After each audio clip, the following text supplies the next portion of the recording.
सोमवार के व्रत को लेकर मान्यता है कि इस व्रत को करने से भगवान शिव अपनी भक्तों की मुराद जल्दी पूरी करते हैं।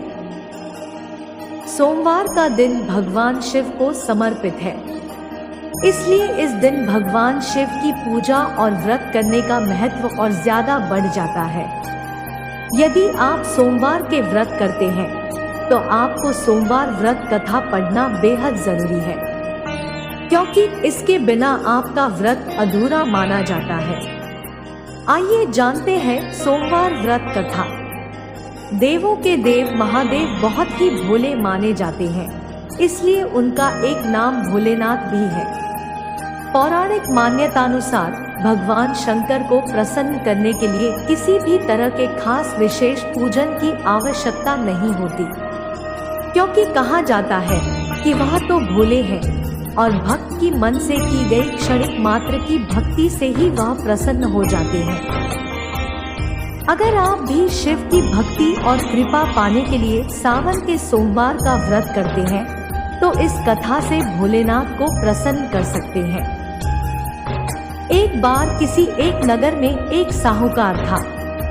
उसके घर में धन की कोई कमी नहीं थी, लेकिन कोई संतान न होने के कारण वह बहुत दुखी था। संतान प्राप्ति के लिए वह हर सोमवार को व्रत रखता था और पूरी श्रद्धा के साथ शिव मंदिर जाकर भगवान शिव और माता पार्वती की पूजा करता था। उसकी भक्ति देखकर एक दिन मां पार्वती प्रसन्न होकर भगवान शिव से साहूकार की मनोकामना पूर्ण करने का निवेदन किया। पार्वती जी के आग्रह पर भगवान शिव ने कहा कि हे पार्वती, इस संसार में हर प्राणी को उसके कर्मों का फल मिलता है और जिसके भाग्य में जो हो उसे भोगना ही पड़ता है। लेकिन पार्वती जी ने साहूकार की भक्ति देखकर उसकी मनोकामना पूर्ण करने की इच्छा व्यक्त की। माता पार्वती के आग्रह पर शिवजी ने साहूकार को पुत्र प्राप्ति का वरदान तो दिया, लेकिन उन्होंने बताया कि यह बालक 12 वर्ष तक ही जीवित रहेगा। माता पार्वती और भगवान शिव की बातचीत को साहूकार सुन रहा था, इसलिए उसे ना तो इस बात की खुशी थी और ना ही दुख। वह पहले की भांति शिवजी की पूजा करता रहा। कुछ समय के बाद साहूकार की पत्नी ने एक पुत्र को जन्म दिया। जब वह बालक 11 वर्ष का हुआ तो उसे पढ़ने के लिए काशी भेज दिया गया। साहूकार ने पुत्र के मामा को बुलाकर उसे बहुत सारा धन देते हुए कहा कि तुम इस बालक को काशी विद्या प्राप्ति के लिए ले जाओ। तुम लोग रास्ते में यज्ञ कराते जाना और ब्राह्मणों को भोजन दक्षिणा देते हुए जाना। दोनों मामा भांजे इसी तरह यज्ञ कराते और ब्राह्मणों को दान दक्षिणा देते काशी नगरी निकल पड़े। इस दौरान रात में एक नगर पड़ा जहां नगर के राजा की कन्या का विवाह था, लेकिन जिस राजकुमार से उसका विवाह होने वाला था वह एक आंख से काना था।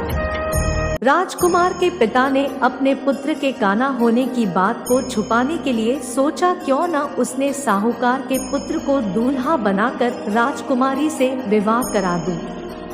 विवाह के बाद इसको धन देकर विदा कर दूंगा और राजकुमारी को अपने नगर ले जाऊंगा। लड़के को दूल्हे के वस्त्र पहनाकर राजकुमारी से विवाह करा दिया गया। साहूकार का पुत्र ईमानदार था। उसे यह बात सही नहीं लगी, इसलिए उसने अवसर पाकर राजकुमारी के दुपट्टे पर लिखा कि तुम्हारा विवाह तो मेरे साथ हुआ है, लेकिन जिस राजकुमार के संग तुम्हें भेजा जाएगा वह एक आंख से काना है। मैं तो काशी पढ़ने जा रहा हूँ। जब राजकुमारी ने चुन्नी पर लिखी बातें पढ़ी तो उसने अपने माता पिता को यह बात बताई।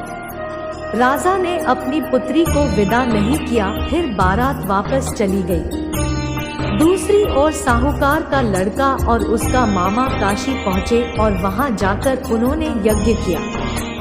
जिस दिन लड़का 12 साल का हुआ उस दिन भी यज्ञ का आयोजन था। लड़के ने अपने मामा से कहा कि मेरी तबीयत कुछ ठीक नहीं है।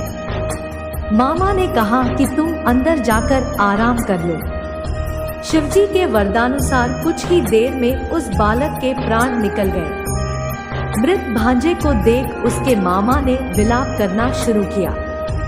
संयोगवश उसी समय शिवजी और माता पार्वती उधर से जा रहे थे। पार्वती माता ने भोलेनाथ से कहा, स्वामी, मुझे इसके रोने के स्वर सहन नहीं हो रहा, आप इस व्यक्ति के कष्ट को अवश्य दूर करें। जब शिवजी मृत बालक के समीप गए तो वह बोले कि यह उसी साहूकार का पुत्र है जिसे मैंने 12 वर्ष की आयु का वरदान दिया था। अब इसकी आयु पूरी हो चुकी है। लेकिन मातृभाव से विभोर माता पार्वती ने कहा कि हे महादेव, आप इस बालक को और आयु देने की कृपा करें, अन्यथा इसके वियोग में इसके माता पिता भी तड़पड़ कर मर जाएंगे। माता पार्वती के पुण्य आग्रह पर भगवान शिव ने उस लड़के को जीवित होने का वरदान दिया। शिवजी की कृपा से वह लड़का जीवित हो गया। शिक्षा पूरी करके लड़का मामा के साथ अपने नगर की ओर वापस चल दिया। दोनों चलते हुए उसी नगर में पहुँचे जहां उसका विवाह हुआ था। उस नगर में भी उन्होंने यज्ञ का आयोजन किया। उस लड़के के ससुर ने उसे पहचान लिया और महल में ले जाकर उसकी खातिरदारी की और अपनी पुत्री को विदा किया। इधर साहूकार और उसकी पत्नी भूखे प्यासे रहकर बेटे की प्रतीक्षा कर रहे थे। उन्होंने प्रण कर रखा था कि यदि उन्हें अपने बेटे की मृत्यु का समाचार मिला तो वह भी प्राण त्याग देंगे, परंतु अपने बेटे के जीवित होने का समाचार पाकर वह बेहद प्रसन्न हुए। उसी रात भगवान शिव ने साहूकार के स्वप्न में आकर कहा, हे श्रेष्ठी, मैंने तेरे सोमवार के व्रत करने और व्रत कथा सुनने से प्रसन्न होकर तेरे पुत्र को लंबी आयु प्रदान की है। इसी प्रकार जो कोई सोमवार व्रत करता है या कथा सुनता और पढ़ता है, उसके सभी दुख दूर होते हैं और सभी मनोकामनाएं पूर्ण होती है।